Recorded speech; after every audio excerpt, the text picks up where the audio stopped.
வணக்கம்ப்பா. தோல் வியாதிக்கு குப்பைமேனி இலை, மஞ்சள், கொஞ்சம் உப்பு வச்சு அரைச்சி மேல் பூச்சா தடவலாம்.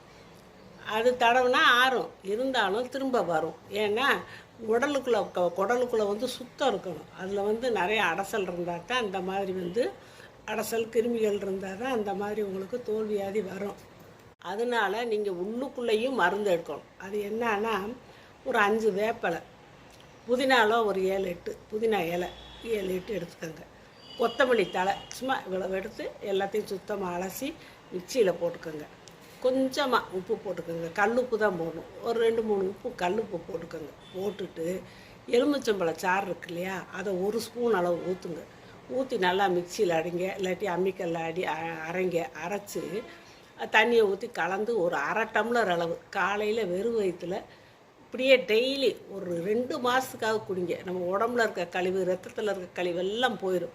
போன பிறகு உங்கள் தோல் வியாதி கிளியர் ஆயிரும். நீங்கள் மேல் பூச்சி பூசினாலும் சரி, பூசாட்டியும் சரி.